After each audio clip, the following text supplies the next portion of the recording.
That's a very poor time for me to unmute your microphone, Chris. It's a great noise. I captured it well. My name is Shawn Taylor. That's my friend Chris Ford making the babbly noises, aka the objective geek of YouTube and Twitter fame. This is Avatar: The Last Podcasters.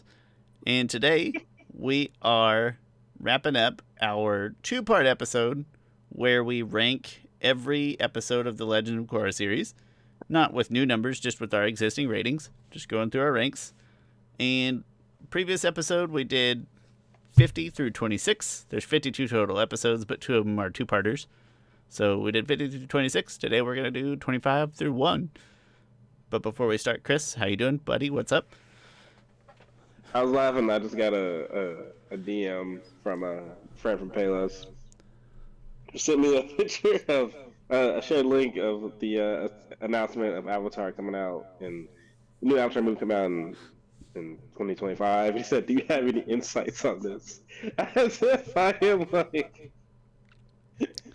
Chris, did we just get our first guest call in that wasn't planned? That's what we should pretend. Like, go ahead, guest number 1. What's your question? And you just read a text. Guest number 1, you're on with Avatar: The Last Podcasters, Flemio Hotman. And then you just have to read the text, though. Unfortunately, we don't have like a live line. Hey, that's a timely text, though. Welcome to part 2, Chris. If you're watching this exactly today, you're probably not, but other people might be. Today is my birthday, and I am very excited to announce that for my birthday, I do what I do every year, which is shop for myself on Black Friday.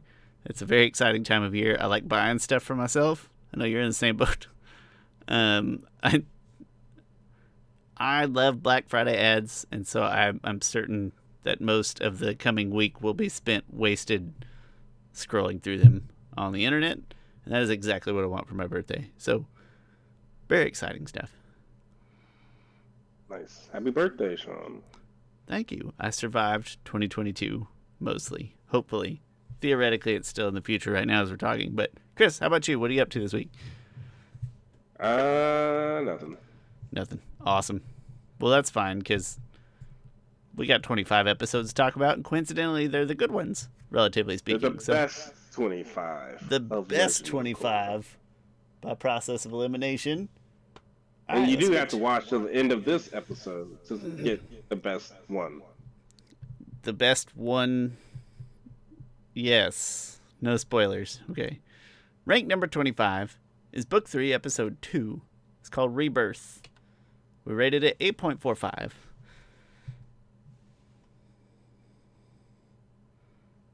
For those just listening, the look on Chris's face was one of consternation, and then he yawned.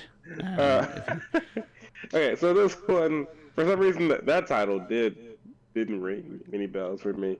I can tell. But, you know what I loved about this episode was seeing Zahir. I think he helped break out. Yeah, he starts recruiting his team, so that was really cool.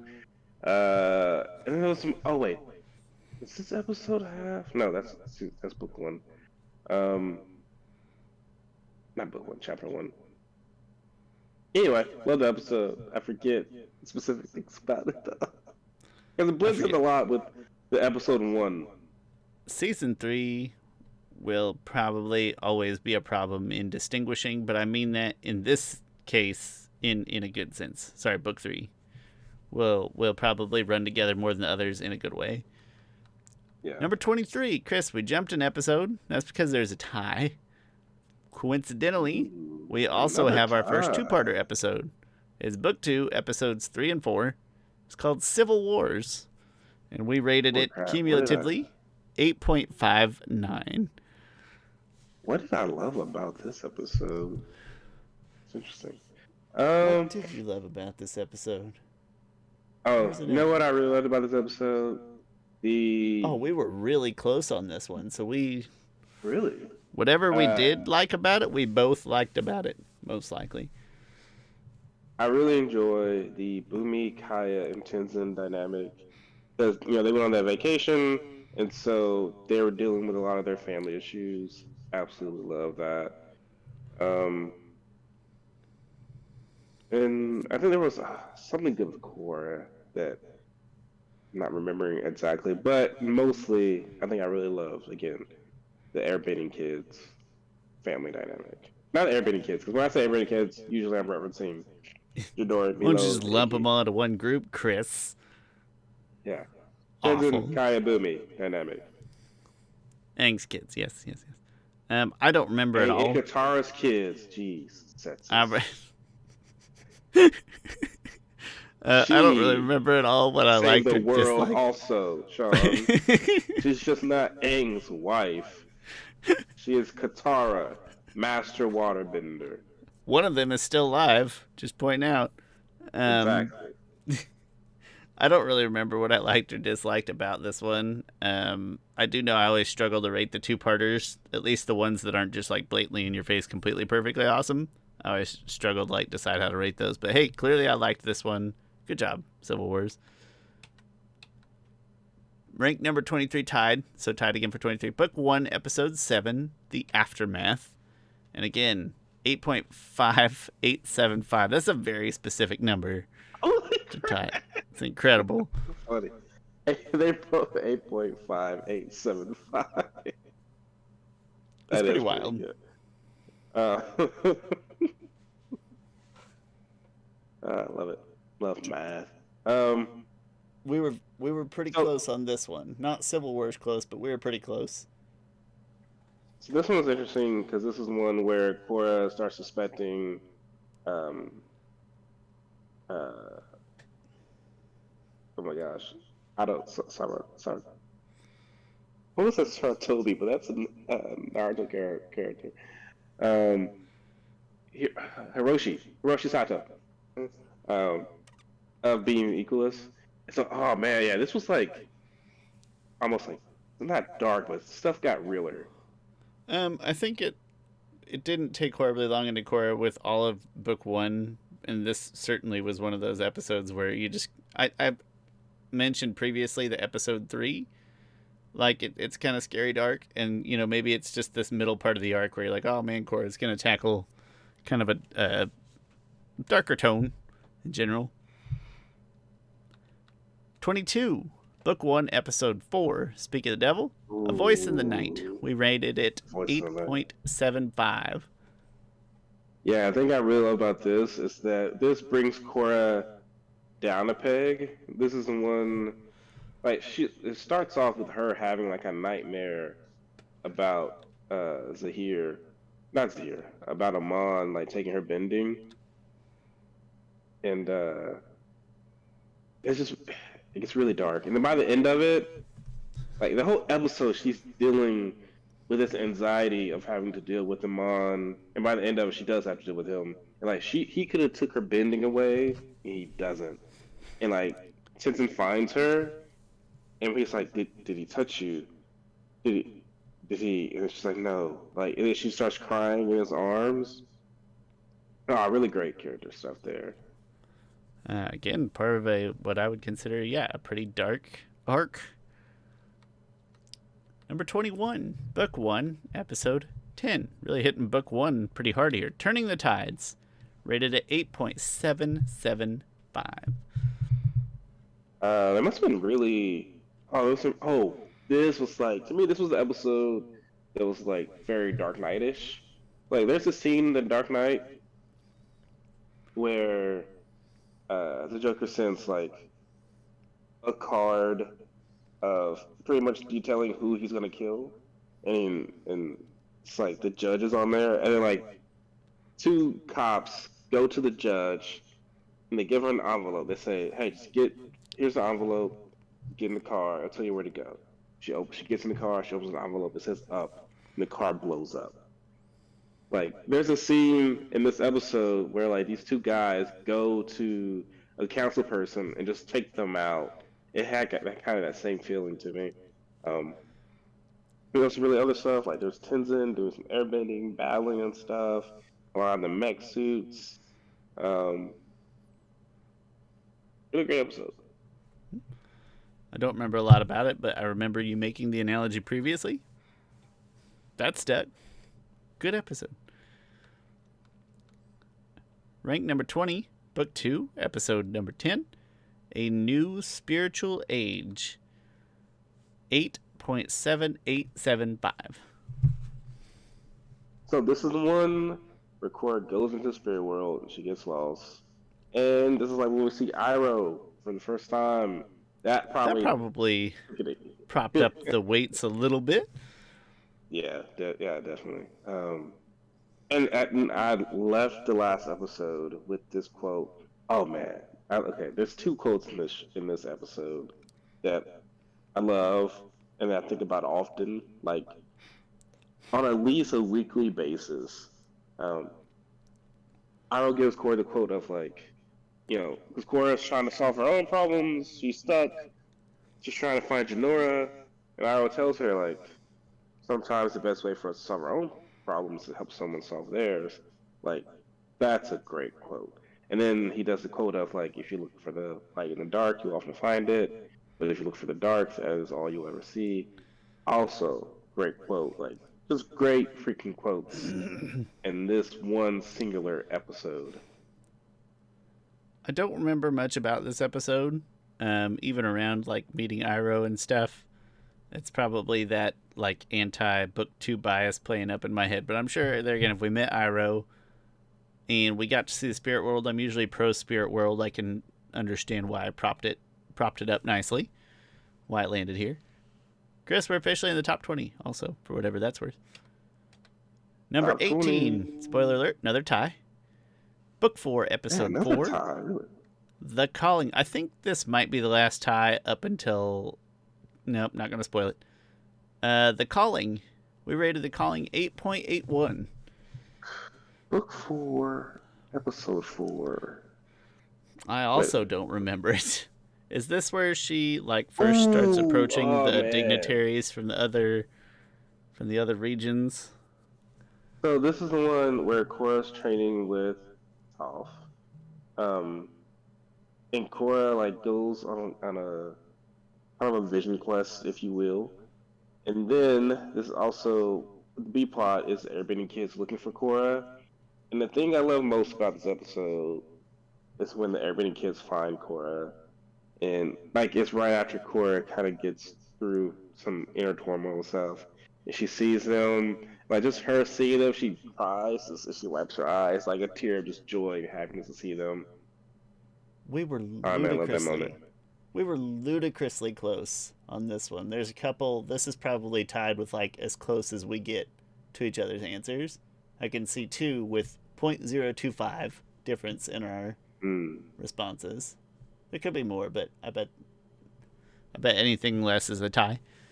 There again, I don't remember a whole lot in this episode, but clearly I enjoyed it for similar reasons as you did.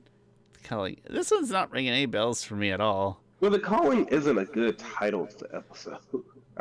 It doesn't. Yeah, it doesn't. You know what I should have? I'm out of screens. I'm literally using, because I have like 5 windows open and I'm using them all. I needed a 5th screen so I could have like the Wikia open or something like that. Because I don't remember much about this one, but clearly I enjoyed it. I would say we're still in what I'm going to consider mediocre territory until rank number. What? This is 8.8? I mean, it's above average, but like in the middle of that bell curve up until rank 12 is where it looks like then there's a break. Okay. Episode 12.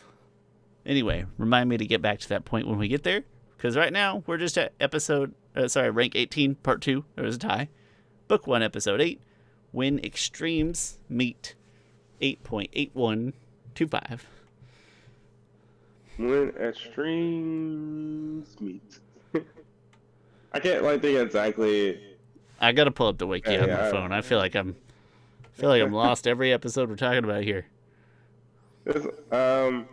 See, okay, so the basis Korra faces a counselor. Oh crap! Okay, right when I saw that, this is when Korra fights Tarlok, and you find out that he's a bloodbender. Okay.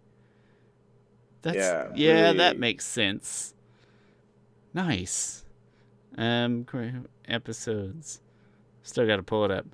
Listen, as soon as you bring another bloodbender into the mix, like, obviously, like, things ramped up. Things got exciting. That's very exciting stuff. So, easy to see. 17, Book 1, Episode 6, and the winner is rated at 8.85. Yeah, so this was like the championship to the pro bending game. Gross. And I I think cared it really less shows... about that and more about the aftermath of the championship. Yeah. This is where Amon... Oh, crap. This episode's so good. So Amon takes the bending of that one guy, and then of the Tano's his name, of the wolf bats. And then Korra and Lin fights him. And there's so many like acrobats going on, so much great animation, such great fighting. It's cool to have it in the arena too, like the arena itself, yes, and having the crap go down in there is kind of its own spectacle that I like. Yeah. Take that, pro bending arena. Put on better events. Rank number 16. Book 3, Episode 8. The Terror Within. Ooh, the Terror Within. 8.9. I'm surprised it's honestly this slow. The Terror Within. I wonder how far we are off on this, Shawn. The Terror Within, we are pretty close, Chris. You gave it really? Okay. I wonder why. Okay, so The Terror Within is like you gave it a 9, I gave it an 8.8, so I didn't drag it down very much. Okay, alright. A 9 sounds good.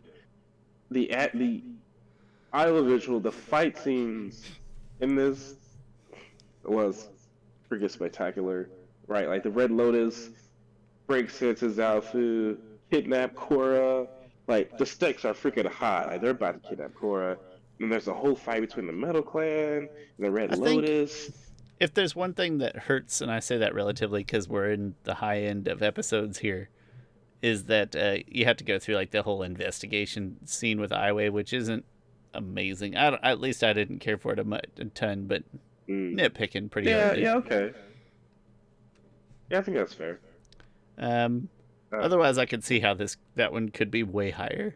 Rank number 15. I think that's episode that just boom. It just takes. That's probably 3. Binge part there. Like that's one of those. Probably that one where once I watched that, every episode we reviewed after that, I rewatched that episode through the end of the season. Yeah. It's probably that episode or the one right after. Book 3, Episode 1 is our 15th choice. Book 3, Episode 1. It's A Breath of Fresh Air. Gave it an 8.9. 8.925. So much good stuff here. Be specific. Like, where do I start with this episode? Like, finally we have an introduction episode that's good. No, they're all fine, but this one did more for us, clearly. Really love how they position Korra in this episode. Like, she goes and finds that guy who's like, he's not. To me, it emotes a person going to calm a person down who is somewhat suicidal. It just reminded me of gave me that kind of feeling without having that be the situation. And Korra just being able to talk to him and everything. Stuff with Tenzin, talking to his kids about ushering in this new era of airbenders, these new airbenders.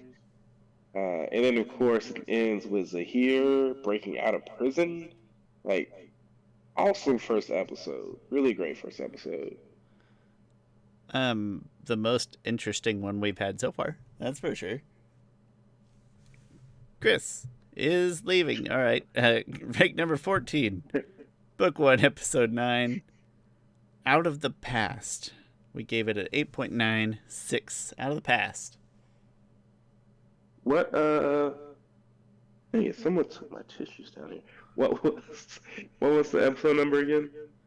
Book 1, Episode 9. Out of the Past. Korra tries to meditate on the visions of Aang's life that have been plaguing her. Meanwhile, after hearing from Tarlok that Korra had been captured by Equalists, Tenzin, Lin Beifong, and Team Avatar set out to find her, leading to the discovery of an underground Equalist base where several police officers were held captive. The thing I really love about this was, we got to see Team Avatar as adults. That was really cool and great to see. We Pretty action packed also, here, I feel like. yeah, I forgot what else I Um, loved about the episode, but yeah. and Chris, not this one, or this is sort of the last of what I'm going to say is that the middle chunk. This is the last of the middle chunk, is what I'm going to describe it. It's our 13th pick. It's book 1, episode 11. It's called Skeletons in the Closet. And the clock, dang it. Hey, R. Kelly. He is a horrible person, I think. Yeah. Every now and then I catch myself singing an R. Kelly song, and I immediately stop. Like, there's some people who deserve to be absolutely canceled to the point where you can't even like listen to their stuff or even recite it. And R. Kelly is one of those people. I don't know where my I was line is, but I agree that R. well, Kelly is past it. I don't know yeah, where my yeah. cancel line is, but that's too I think, strong. That's yeah, too strong. yeah. You have different Um, lines for different people. But anyway, I was about to sing "Trapped in the Closet." Ridiculous. No, I don't want to bring it. Skeletons in the Closet. We learn about Amon and his past. Like, freaking sad story. I think that's what really pushed it over the hill, over the edge, whatever. My favorite part that I'm reading here, I'm reading it off the wiki, is General Iroh, Bolin, and Asami set out to destroy an entire airfield. I was like, oh yeah, that was a pretty big deal, wasn't it? That was very exciting. Yeah. Um, Another thing about this episode is it had really great action in it. Like, Korra was like facing airplanes. It was freaking ridiculous. we also find out that Tarlok reveals that Amon is his brother Noatak in this episode. Big episode on Yeah. both plots. Both plots. Chris, into what I'm going to refer to as like the upper echelon. Rank number 12 is book 2, episode 14, A Light in the Dark. We gave it a 9.15. Interesting. This is the season finale. I wonder if this is the worst rated season finale of all the books. Probably. I mean, spoiler alert, I can tell you. No, don't. I mean, yeah, sure. No. Tell me yes or no. Tell you yes or no? Yes. Yes, it is the worst finale Okay. ratings wise. That doesn't surprise me. I loved a lot of stuff about this. I think Korra being able to bend the energy within herself is freaking amazing. The worst finale is not a bad place to be. Yeah, 9.15. Like, that's a great episode. And again, I think just that whole thing of finding the light in the dark, like that was a huge part of the story. Like, she wouldn't kill Unavatu because she needed to find the light. She needed to find Rava. Yeah, love the episode. Great finale on the end, even of a season that maybe I don't enjoy so much. I still like how it wraps up in very exciting fashion. Number 10. Does that mean we got a tie? Yeah, we got a tie. So 10, part 1. Kuvira's Gambit. Chris, this was, okay, not a huge disparity, but it was me pulling it down a little bit. We gave it a 9.25. Not a massive disparity, but some. The massive disparities are forthcoming. Man, you know what's funny? Like, I feel like the last 3 episodes of Korra is just all one episode. Yeah, that's fair. Like, it's Kuvira's Gambit. She attacks with the big. Well, didn't we just talk about that last week, where Korra just feels more modern in the sense that it feels kind of more binge worthy? Like, it feels more like you're supposed to sit it and watch it in one sitting. But these last 3 episodes are harder to separate for me. They are. Because. Oh, wait, what happened? Oh, wait. The thing I did love about this episode, though, is a good, like, separation point between this and this episode, is that it ends with Kuvira shooting at Batar Jr. and all of them. Like, yeah. That's why it's called Kuvira's Gambit. That's messed up. Great episode. Great painful to watch, but in the good way episode. What a sense of drama and tension that it builds up. Number 10, part 2, because there was a tie, is book 3, episode 10, Long Live the Queen. Give it a 9.25. This is one of the darkest moments in the show. It's like here So cool, man. The so best, cool. I think, villain monologue I've heard. Two of the best murders in television happen in book 3 of Korra. The best murders, yeah. Chris. Like, he tells the queen, like, freedom, it's like air. And, like, and without it, I forget exactly what it says. Just go watch it. I think he says he doesn't say you'll die, but he says there's only darkness. Because, like, they kept it. I like how when sometimes shows try to keep something PG-13 or PG, and it still hits hard. He's like, there's only darkness. And you see the air, you see her grasping, you see her eyes bulge, turn red, and she's grasping for the air that Zahir is taking out of her lungs. Like, holy crap. Yeah, I feel like you think about water bending, like the evil version is blood bending, and the evil version of air bending is just like deflating somebody's lungs. Yeah. And then just the audacity for this episode to be titled Long Live the Queen. This is one of the titles that we've come across that now, like, in hindsight, this is me developing this opinion right now. Like, I probably liked it back then, but it's so nice to have one where I instantly see the title and I know what happened, because that hasn't happened a lot today. Great episode.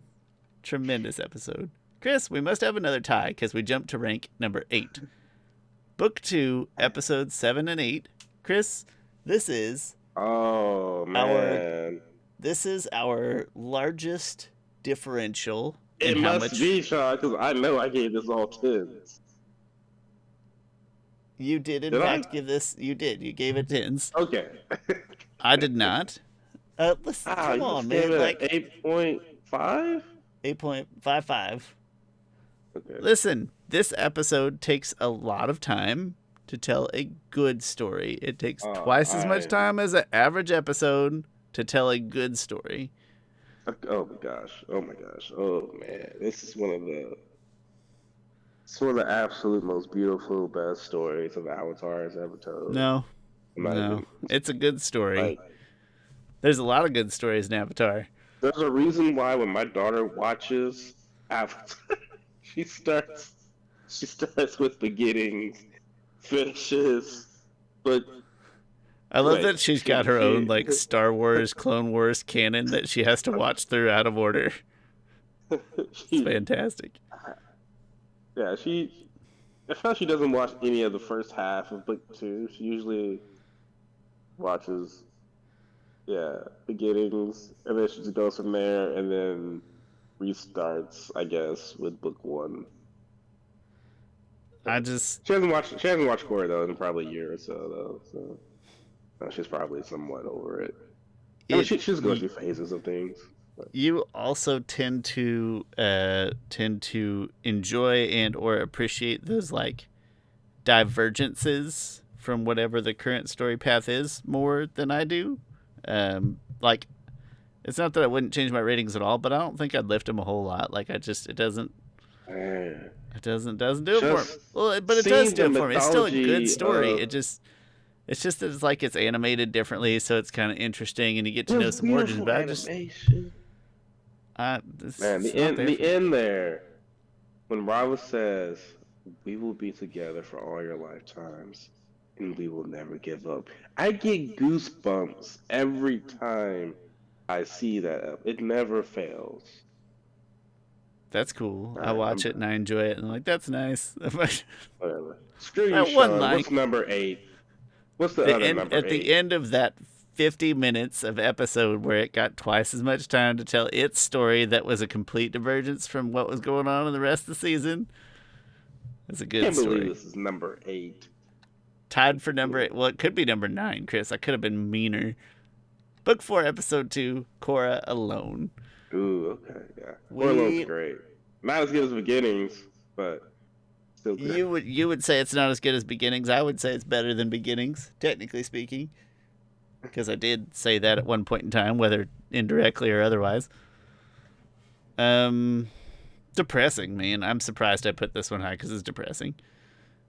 I'm very surprised that I put this one up here. It's probably the most depressing episode. I love it. It's Korra by herself, trying everything she can to feel whole again. Probably just because it's a side of Korra and Avatar that you hadn't seen at all really prior to this episode. Like this one, it hits different. Yeah.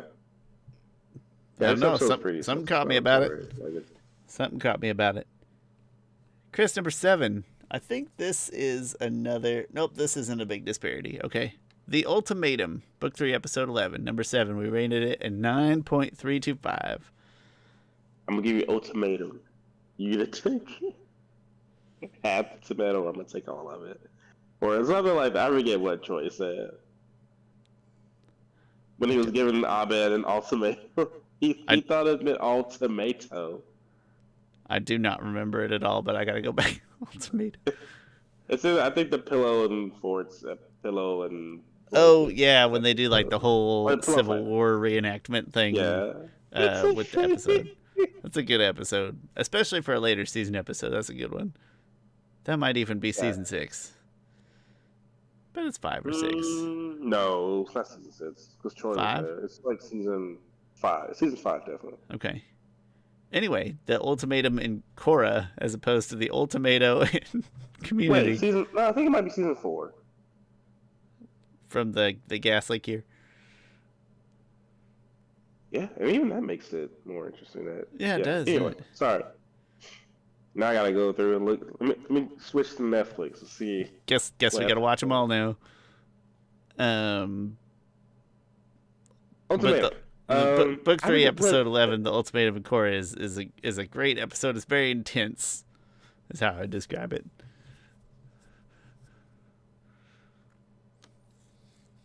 Why is it so high?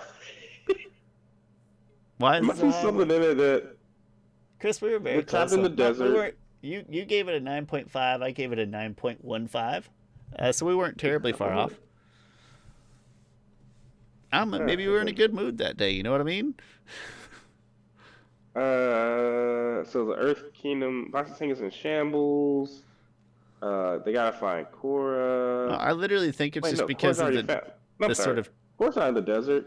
There's something else that happens at the end. I think it's just because of like the tense magnitude. No, yeah. The thing I loved about it is that this is the episode where Korra gives herself up. Oh, holy crap! Okay, I am missing out. Now I'm looking at the thing.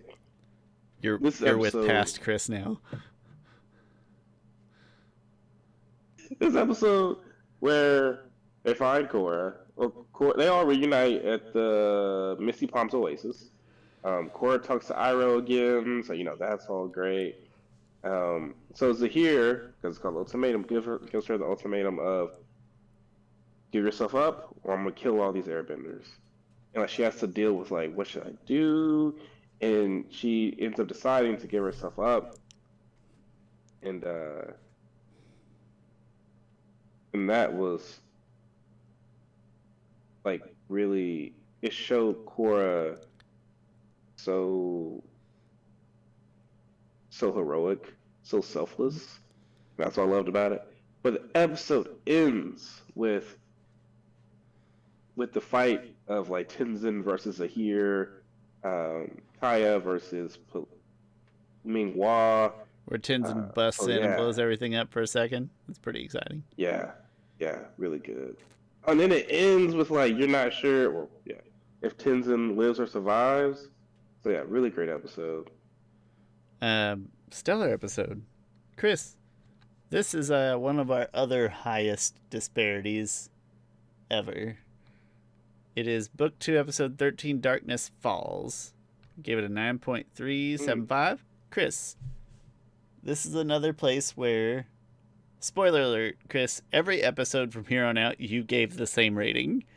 So this is... Don't spoil it, Shawn. We're only on 6. Well, I won't tell them what you gave it. You gave them all the same rating.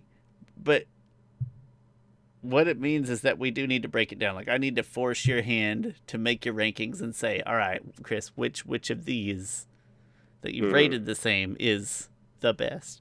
So that's why we got to break these out somehow. But anyway, Darkness Falls. Darkness Falls is like almost like a sequel to Beginnings. Because this is an episode that Unalaq breaks the chain, breaks the Avatar chain. And that stuff was just so like sad. And also there's some great fighting between Korra and Unalaq in this episode. Some of that I probably rated low just because I didn't like it. Like, I don't like that development of the story. I like my avatars connected, damn it. Like, I know that's important to Korra over the seasons, but listen, I like the past lives. It's so important. All right. Granted, I miss the past lives, Chris. I think I respect the decision so much. Like, you're like, hey, you know this thing that defines the Avatar? Yeah, let's cut that link and let's see how. I can respect it and still not like it.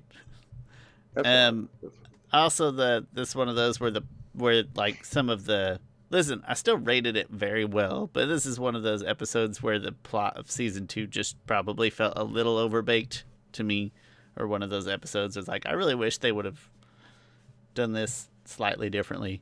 But again, I still rate it really high, and it's a good episode. It's the number 6 episode in all of the Legend of Korra. That's a good place to be. Yeah. It also has Tenzin dealing with his own reflection of himself. That's fair. And how he sees himself. Character development, right up Chris's alley. Number 5, Book 1, Episode 12, Endgame, the finale, 9.825, which means that one of us gave it one number and the other one of us gave it a slightly lower number. Slightly. I would like to go back and look like which category did I dock it in, because it could have just been like one category, but man, just a great finale to, you know, it's interesting because we didn't know we were getting more Korra. Like, this was such a self-contained, like, oh, also, okay, one thing, I was pissed off at Nickelodeon Facebook page because they showed when this came out, they showed the last image of all the avatars. Like, oh, come on, Nick. Surprise. Like, it's like, watch the season finale, The Legend of Korra. Why do I even watch it now? You just showed me. No, there's a very now I'm looking at the picture of Kyoshi there. Just miss Kyoshi. I just re-listened to the Rise of Kyoshi. So freaking good, man. So good.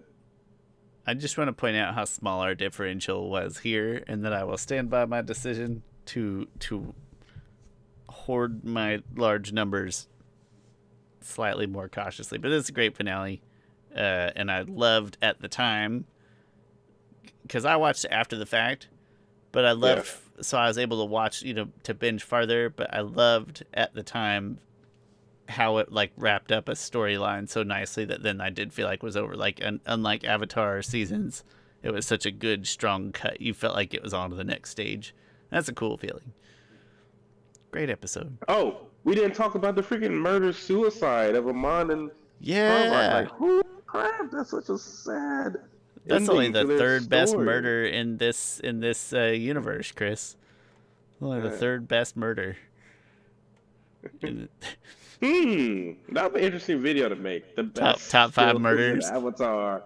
Okay, but do you count murder, suicide? Like, are you only counting the murder, or are you letting the suicide be the spice? I wouldn't say murder, because too many people overuse the word murder. In like a premeditated way, kind of. Yeah, like murder is like, it's like more. Top 5 manslaughters just doesn't have the same YouTube ring to it, Chris. When I think of murder as in the sense of like a story, like, only innocent people are murdered. Villains aren't murdered. If that makes sense. It does, but I think the Earth Queen would beg to differ. I think the Earth Queen was murdered. We'll find a way to word it, but like, listen, top 5 murders, just like in a YouTube title, that's got a nice ring to it. That is true. That does. Well, that's a good episode though. Let's talk about murders later. Okay. Chris, it's it's basically impossible not to have spoilers to some degree at this point. That's the only way I can put it. We got a 4-way tie. We went from 5 to 1. If you do math, Okay, no, we have to. I wish I know this. We have to pick one. we Let's do at these. the end of this discussion, we will Yes. try to pick one or try to order the top 4. What do you think? Okay. Let's Yeah, talk. yeah, Let's talk sounds through them good. first. Let's talk through them first. Yes. Yes. Okay. Book 4, episode 13, The Last Stand. Ooh, man. 10 out of 10. Oh crap. That's a great finale. It's a tremendous finale. Very So this. gratifying. Very hopeful. Kind of lots of variables, right? Like it just at the end of Avatar: The Last Airbender, you kind of knew the state of the world. At the end of this, you don't really even know like the current state of the world. It doesn't feel like what the hell comes after that. So it's a great finale. So I did a video essay on, my one legendary moment was from this episode where Korra saves Kuvira, and like is that caps off Korra's character arc. Like she saves Kuvira. It's like beautiful animation, beautiful music, beautiful everything. And she creates a whole new spirit world. And we're talking about the finale, how Korra and Asami walks off into the spirit portal. Which that, like I said, that by itself is such a fun. And it's not like they're walking off into the sunset. Yeah. Like they're just gonna go walk into a spirit portal. You know what I mean? Yeah. Yeah, that's great. Great episode. Really Great episode. Chris, rank number 1. Also, book 4, episode 12, Day of the Colossus. In my mind, you could. Okay, I can already put The Last Stand above Day of Colossus. Above this one, and in my mind, it's not that they go together perfectly, but like if you decided to do a 2-part finale and put those together and tell me that was one episode, I'd be like, all right, that's fine. Yeah. I agree. Day of the Colossus is a great penultimate episode. I would agree right out of the gate that it is not as good as the finale. Yeah, great action. The thing that I think puts this episode is that over the top is that Hiroshi Sato sacrificed himself. Yeah, that was huge. The way that it builds up to the climax is perfection. It's fantastic. Redemption, action, more murder, suicide, murder combo thing, but the same person. I don't know how to describe that. When you kamikaze yourself, you're suicide, but the other person still killed you. I don't know. Whatever. We'll talk about it in a different episode. Oh, we gave it a 10 out of 10, by the way. Chris, book 3, episode 13, as you might expect, because it is a given, is The Venom of the Red Lotus. And we gave... man, it's gonna be tough. Holy crap. The animation in this, I talk about the camera's angle in this often. There's a scene where Korra's chasing Zahir, and the camera's like, and there's no camera. Like, it's all freaking animation.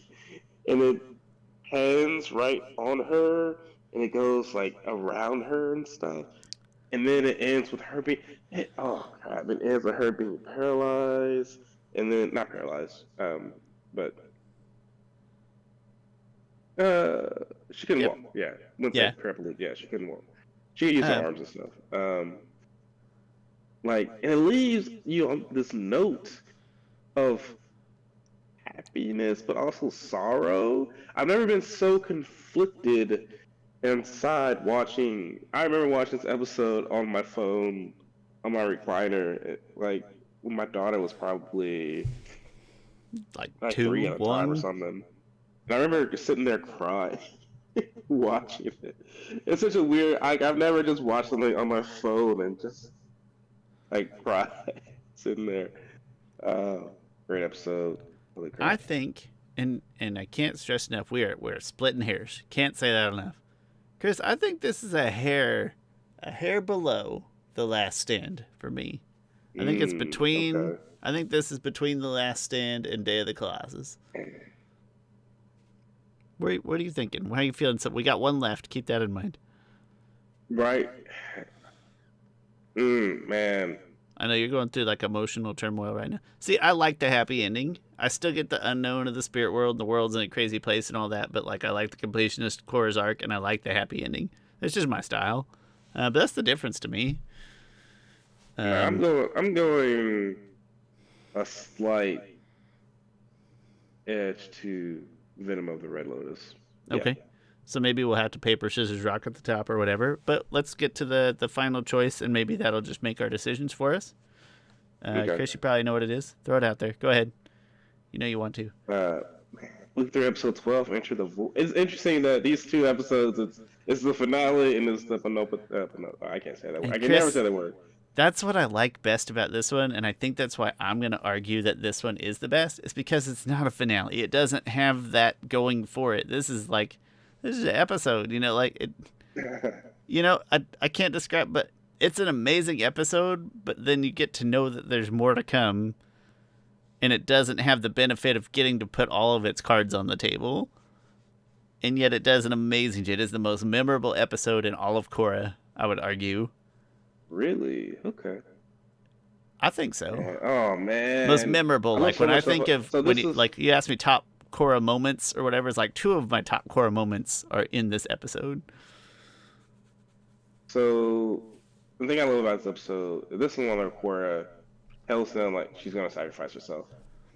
And then like her dad gives her a hug, being like, people will talk about this forever. Like it's one of those really proud moments, like as a dad to his daughter, like, oh crap, I can miss that so much.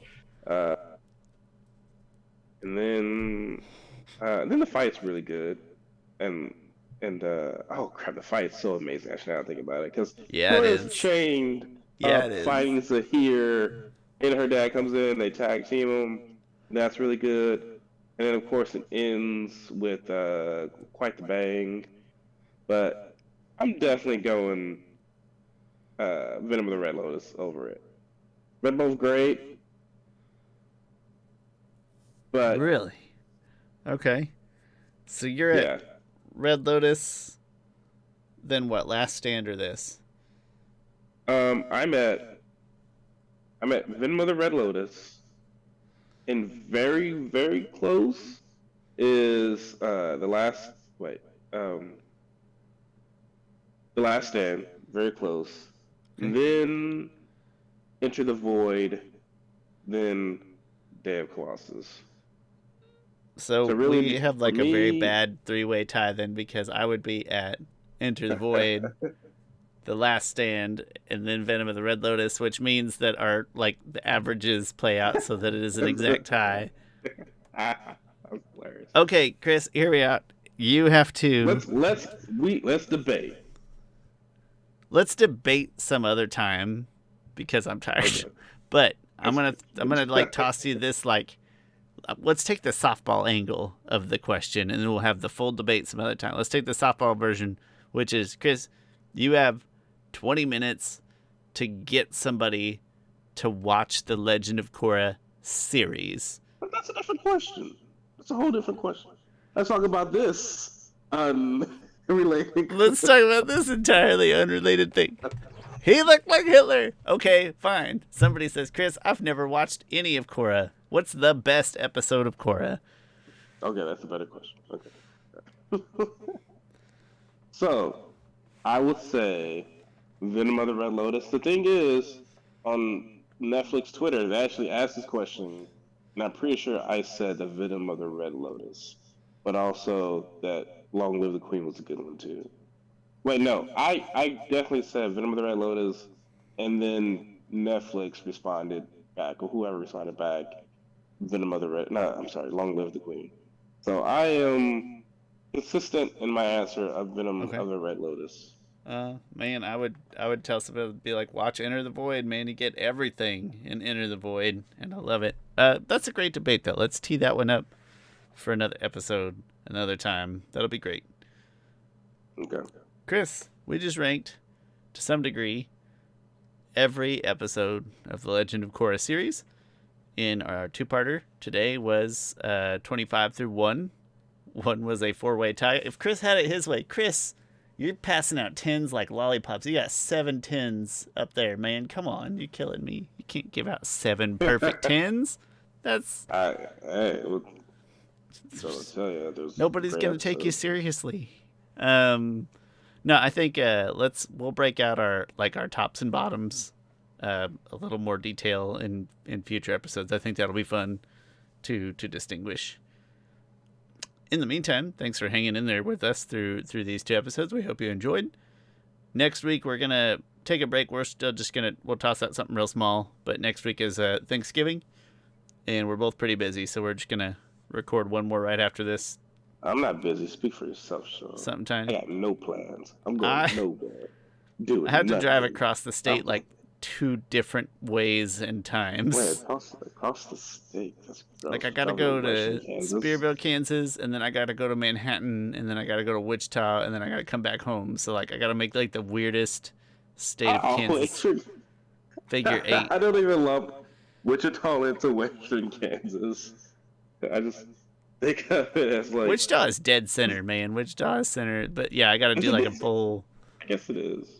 It's crazy. Yeah. So anyway, I'm busy. Chris, you're busy too. It's Thanksgiving. Just spend time with your kids and don't do podcasts. Just hang out with your children. That's every day. Because you're dad of the year. Because every day is Thanksgiving in your house. I like that. Probably not with all the food, but yeah. No. So we'll record something right after this and throw it up there. But basically next week's kind of an off week. So that being said.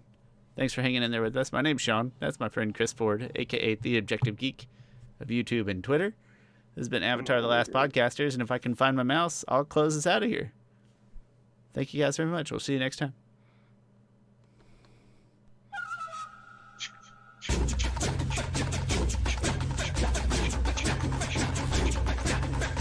Man, I didn't say anything about telling them to put their favorite episodes in the comments. I didn't. Right. Go put your favorite stuff in the comments quick. Go do it before the 20 seconds ends.